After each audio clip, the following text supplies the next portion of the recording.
The case diary. സിനിമയുടെ പേര് പോലെ തന്നെ ഇതൊരു ക്രൈം ത്രില്ലർ മൂവിയാണ്. അപ്പോൾ ഈ സിനിമയുടെ തുടക്കത്തിൽ ഒരു സംഭവം ഇവർ കണ്ടുപിടിക്കുന്നുണ്ട് പോലീസുകാർ. ഇതിൽ ഹീറോ ക്രിസ്റ്റി സാമൊക്കെ കൂടി ചേർന്നിട്ട് കണ്ടുപിടിക്കുന്നുണ്ട്.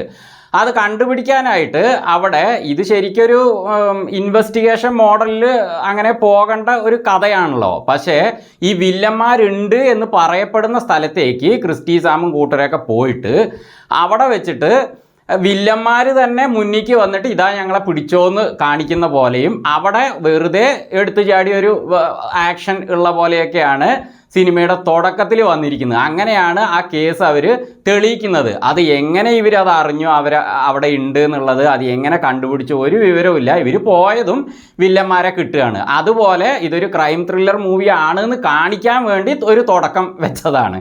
പിന്നെ അതിനുശേഷം സിനിമ കുറച്ചങ്ങോട്ട് മുന്നോട്ട് പോകുമ്പോൾ ഒരു ആക്ഷൻ വരുന്നുണ്ട്. അവിടെ ക്രിസ്റ്റി സാം എന്നാൽ തുടങ്ങുകയല്ലേ പറഞ്ഞിട്ട് എടുത്തു ചാടി അങ്ങോട്ട് ആക്ഷനാണ്. അതിന് മതിയായ ഒരു റീസണൊന്നും അവിടെ ഇല്ല. അവിടെ ഒരു പറഞ്ഞ് അങ്ങോട്ട് കോംപ്രമൈസിൽ എത്തുന്ന പോലെ അങ്ങനെയൊന്നും ഇല്ലാതെ പെട്ടെന്ന് അങ്ങോട്ട് ഒരു ചെറിയ കാര്യം തുടങ്ങുമ്പോഴേക്കും തന്നെ എടുത്തു ചാടിയ ആക്ഷനാണ്.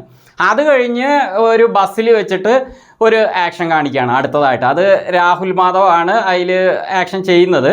അപ്പോൾ കക്ഷിയും എന്നാൽ തുടങ്ങുകയല്ലേ പറഞ്ഞിട്ട് അവിടെയും ഒരു ആക്ഷൻ വരികയാണ്. ശരിക്കും ആദ്യം ഈ രണ്ടാമത് വന്ന ആക്ഷന് സിനിമയുടെ അവസാനമാകുമ്പോഴേക്ക് അതിൻ്റെ കാരണമൊക്കെ പറയുന്നുണ്ടെങ്കിലും നമുക്ക് അവിടെ കാണുമ്പോൾ വെറുതെ എടുത്തു ചാടി അങ്ങോട്ട് ഒരു ആക്ഷൻ വേണമെന്ന് നമ്മളെന്തോ ആക്ഷൻ ചോദിച്ച പോലെ അവിടെ ആക്ഷൻ രംഗങ്ങൾ വെച്ച പോലെയേ കാണുന്നുള്ളൂ. അത് കഴിഞ്ഞ് ഇടവേളയാകുമ്പോൾ കുറേ പേര് ബൈക്കിലൊക്കെ വന്നിട്ട് റൈഡിംഗ് ഒക്കെ ചെയ്തിട്ട് അവിടെ ഒരു ആക്ഷൻ ക്രിസ്റ്റി സാം ചെയ്യുകയാണ്.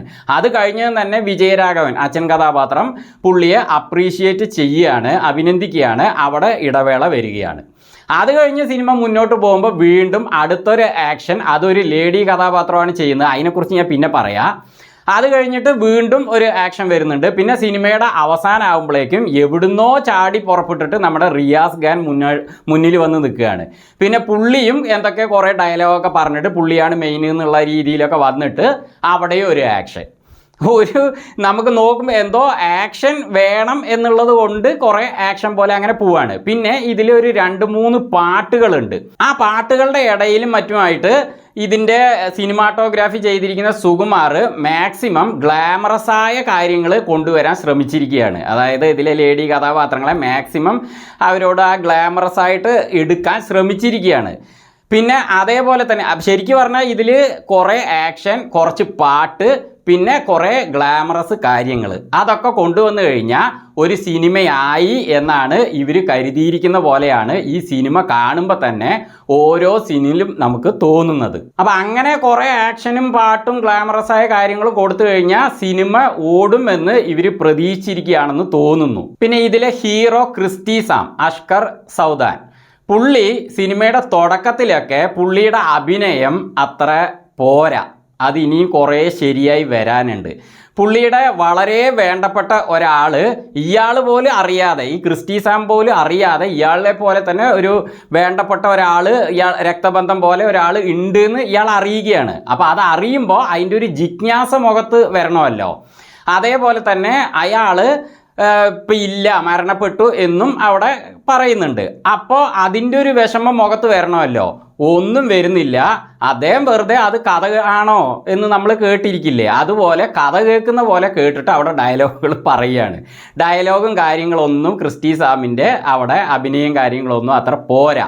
അതേപോലെ ആക്ഷനും തന്നെ പുള്ളി കുറേ ആക്ഷൻ ഇതിൽ ചെയ്യുന്നുണ്ട്. ഒക്കെ ഒരു നാച്ചുറലായിട്ട് നമുക്ക് തോന്നുന്നില്ല. കുറേ അങ്ങോട്ട് ചാടിക്കളിച്ച് ആക്ഷൻ ചെയ്യുന്നു, അതുപോലെ പുള്ളി വീഴാൻ പോകുന്നു, അങ്ങനെയൊക്കെ ആണ് ആ ആക്ഷൻ കാണുമ്പോൾ തോന്നുന്നത്. ഒരു നാച്ചുറൽ തോന്നുന്നില്ല, ഒരു സ്ട്രോങ് തോന്നുന്നില്ല. പിന്നെ ഇടവേള കഴിഞ്ഞതിന് ശേഷം കിച്ചു ടെല്ലസും വേറൊരു കഥാപാത്രം വില്ലന്മാരായിട്ട് പോലീസ് സ്റ്റേഷനിലെ അകത്തേക്ക് കയറി ചെന്നിട്ട് അവിടെ കുറച്ച് ഡയലോഗുകൾ ക്രിസ്റ്റി സാമിനുണ്ട്.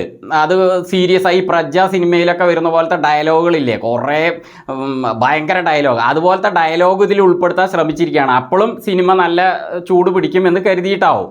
അപ്പോൾ അവിടെ ക്രിസ്റ്റി സാം വലിയ കുഴപ്പമില്ലാതെ കാര്യങ്ങൾ പറഞ്ഞു. പിന്നെ സിനിമയുടെ അവസാനവും പുള്ളിക്ക് കുറച്ച് ഡയലോഗ് ഉണ്ട്, അതും പറഞ്ഞിട്ടുണ്ട്. പിന്നെ ഇടയിലൊരു പോലീസുകാരനെ പുള്ളി കേസുമായി ബന്ധപ്പെട്ടിട്ട് അടിക്കും പിടിക്കുകയും ചെയ്യും, അവിടെയും കുറച്ച് ഡയലോഗ് ഉണ്ട്. അതൊക്കെ പുള്ളി വലിയ കുഴപ്പമില്ലാതെ പറഞ്ഞിട്ടുണ്ട്. അപ്പോൾ സിനിമയുടെ അവസാനം ആകുമ്പോഴേക്കുമാണ് അങ്ങേർക്ക് അഭിനയം അങ്ങനെ വന്ന പോലെ തോന്നുകയാണ്. കാരണം ഫസ്റ്റൊക്കെ പുള്ളിയുടെ ഭാഗങ്ങളൊന്നും തന്നെ വലിയ സുഖമില്ല. പിന്നെ ഇതിലെ ഹീറോയിൻ സാക്ഷി അഗർവാൾ, അവർ ഡോക്ടറാണ്. അപ്പോൾ തുടക്കത്തിൽ മാത്രമേ അവരെ ഡോക്ടറായിട്ട് കാണിക്കുന്നുള്ളൂ കേട്ടോ, ഡോക്ടറിൻ്റെ വേഷത്തിൽ. അത് കഴിഞ്ഞ് ഫുള്ളായിട്ട് അവരെ ഗ്ലാമറസ് ആയിട്ട് പകുതി ഉടുപ്പുകളിൽ ഇറക്കിയിരിക്കുകയാണ്. ഒരു ഡോക്ടർ ഇടുന്ന വേഷമേ അല്ല. അപ്പോൾ ഞാൻ നേരത്തെ പറഞ്ഞ പോലെ മാക്സിമം ഗ്ലാമറസ് ആയ കാര്യങ്ങൾ കൊണ്ടുവന്ന അത് ഓടും എന്ന് കരുതിയിട്ട് കൊണ്ടുവന്ന പോലെയുണ്ട്. അപ്പോൾ ഇവർ ഫസ്റ്റ് തന്നെ മറ്റേ വില്ലന്മാരെ കൊണ്ട് ആശുപത്രിയിൽ വെച്ചിട്ട് ആക്രമിക്കപ്പെടുന്നുണ്ട്. അപ്പോൾ ഇവർ ഭയങ്കരമായിട്ട് ഭയന്ന് വിറച്ച് ഒക്കെ നിൽക്കുകയാണ്. അവരെ കണ്ടത് തന്നെ ഒരു പച്ചപ്പാവായിട്ട് നിൽക്കുകയാണ്. പിന്നെയുണ്ട് ഇടവേളയുടെ ആ ഭാഗമൊക്കെ എത്തുമ്പോഴേക്കും തന്നെ ഇവരെ ആക്രമിക്കാൻ കുറേ വില്ലന്മാർ വരുമ്പോൾ ഇവരുടെ ഭയങ്കര ഒരു ആക്ഷൻ. അപ്പം നേരത്തെ കാണിച്ചത് എന്താണ്? പാവം പോലെ. അപ്പോൾ ഇതിലൊരു ചോദ്യം ചോദിക്കുന്നുണ്ട്, അപ്പോൾ നിങ്ങൾ നേരത്തെ പാവം പോലെ ആയിരുന്നല്ലോ എന്ന് പറയുമ്പോൾ അപ്പം ഞാൻ വേറൊരു മൂഡിലായിരുന്നു എന്നാണ് ഹീറോയിന് പറയുന്നത്.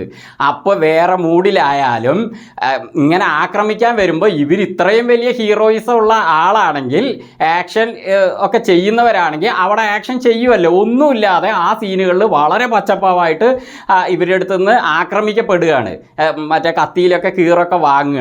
അപ്പോൾ അതൊന്നും സൂട്ടാവുന്നില്ല. അപ്പോൾ ലേഡി കഥാപാത്രത്തിനും ഒരു ആക്ഷൻ കൊടുക്കാമെന്ന് കരുതിയിട്ട് അവിടെ ഒരു ആക്ഷൻ കൊടുത്തിരിക്കുകയാണ്. മൊത്തത്തിൽ വേണ്ടാത്ത രീതിയിൽ കുറേ ആക്ഷനുകൾ. പിന്നെ രാഹുൽ മാധവ്, കക്ഷി കുഴപ്പമില്ല കേട്ടോ, കക്ഷി നാച്ചുറലായിട്ട് അഭിനയിച്ചിട്ടുണ്ട്. കാരണം കക്ഷിയുടെ അഭിനയം കാണുമ്പോൾ തന്നെ നമുക്ക് അതൊരു എക്സ്പീരിയൻസ് ഉള്ളത് മനസ്സിലാവുന്നുണ്ട്. പുള്ളിയുടെ എല്ലാ ഭാവങ്ങളും തന്നെ പുള്ളിക്ക് കൊടുത്ത ഭാഗങ്ങളൊക്കെ നന്നായി വന്നിട്ടുണ്ട്. പുള്ളി ഇതിലൊരു ഹീറോയാണ്, കുഴപ്പമില്ലാതെ പുള്ളിയുടെ റോള് കുഴപ്പമില്ലാതെ വന്നിട്ടുണ്ട്. പിന്നെ അടുത്തത് വിജയരാഘവൻ സാറ്. അങ്ങേർക്ക് ഈ സിനിമയിൽ വലിയ പ്രാധാന്യമുള്ള റോളല്ല, ഒരു അച്ഛൻ കഥാപാത്രം അങ്ങനെ വരുന്നത്. അതുകൊണ്ട് തന്നെ അങ്ങേർക്ക് കാര്യമായിട്ടൊന്നും ചെയ്യാനില്ലെങ്കിലും അങ്ങേർക്ക് കൊടുത്ത ആ ഡയലോഗും കാര്യങ്ങളൊക്കെ മാക്സിമം പറയാൻ ശ്രമിച്ചിട്ട് അങ്ങനെ നിൽക്കുന്നുണ്ട്. അത് വലിയ സംഭവം അല്ലാത്തതുകൊണ്ട് ഒരു സുഖമില്ല. പക്ഷേ വിജയരാഘവൻ സാർക്കൊക്കെ വേണ്ട കഥാപാത്രം കൊടുത്താൽ അങ്ങേര് തന്നെയായിരിക്കും ഈ സിനിമയിൽ നമ്പർ 1 ആയിട്ട് നിൽക്കുക. പക്ഷെ അങ്ങനെ ഒരു കഥാപാത്രമല്ല അദ്ദേഹത്തിനുള്ളത്.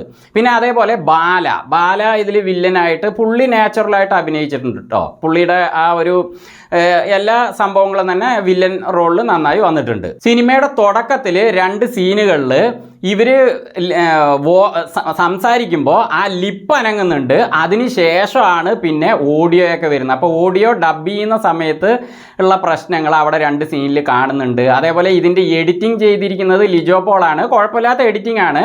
പക്ഷെ ചില ഭാഗങ്ങളിൽ ഒരു ആവശ്യമില്ലാതെ ആ ക്യാരക്ടർ അനങ്ങാതെ നിന്നിട്ട് പെട്ടെന്ന് തന്നെ ആക്ഷൻ എന്ന് പറയില്ലേ, അപ്പോൾ അവർ അവിടെ അനങ്ങാതെ നിന്നിട്ട് പിന്നെയാണല്ലോ ഡയലോഗൊക്കെ പറയുക. അപ്പോൾ ആ ഡയലോഗ് പറയുന്നതിൻ്റെ തൊട്ട് മുമ്പായിട്ട് ആ ഭാഗം എടുത്താൽ മതി, ബാക്കി കട്ട് ചെയ്യാം. ഞാനും എഡിറ്ററാണല്ലോ, ഞാൻ 2 ചാനൽ യൂട്യൂബിലുണ്ട്. അതുകൊണ്ട് തന്നെ 2ലും ഒരുപാട് എഡിറ്റിങ് ഞാൻ ചെയ്യുന്നുണ്ട്. ഈ ചാനലിനേക്കാളും കൂടുതൽ എഡിറ്റിങ് എനിക്ക് മറ്റേ ചാനലിലുണ്ട്. അത് ഫ്ലെയിംസ് ആൻഡ് ഹാപ്പിനെസ് എന്നൊരു ചാനലുണ്ട്, അത് ടെക് വീഡിയോസിൻ്റെയാണ്.